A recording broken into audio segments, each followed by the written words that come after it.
Robert Posen, what is the secret to extreme productivity, and does it entail 2 or 3 cups of coffee? Well, it entails 3 main things. First is set your priorities, put them down in writing, and really understand which are the high priorities and which are the low priorities. Second is, on your low priorities, get them out of the way as quickly as possible, and I suggest a number of practical tips to do that.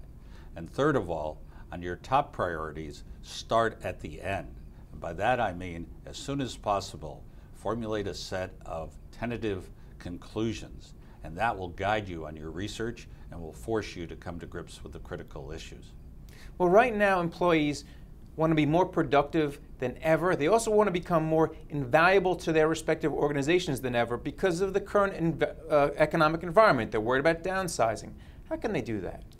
Well, the most important thing is to look at the supply side as well as the demand side.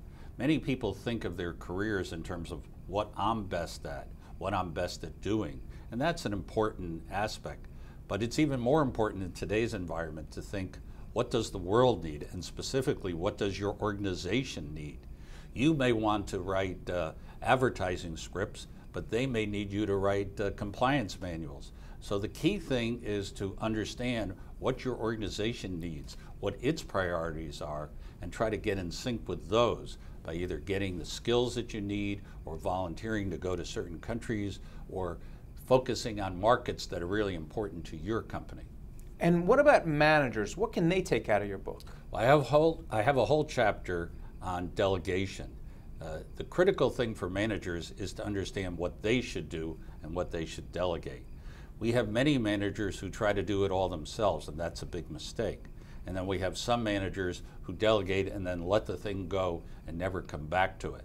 I advocate sitting down with your reports, figuring out together what are the objectives to a project, and then agreeing on metrics. Metrics are most important on how your boss and you will figure out whether you've succeeded in the project. So that's what it takes to have good delegation. What about the whole idea of when people multitask, when they try to become too productive across too many fronts, that all the work suffers?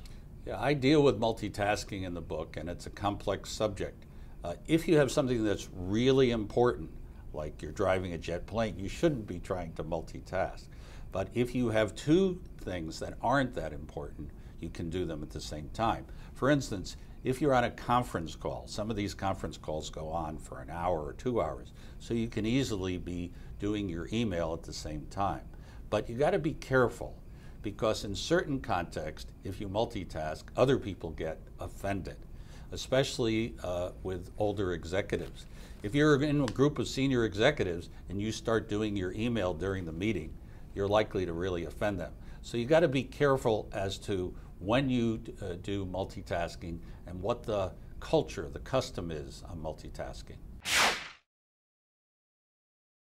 This market has fewer players. We're coming into a Monday where we're going would enter in a new stage at tech. It's a stock picker's market. Welcome to the 5 dumbest things Apple on Wall Street. reported earnings.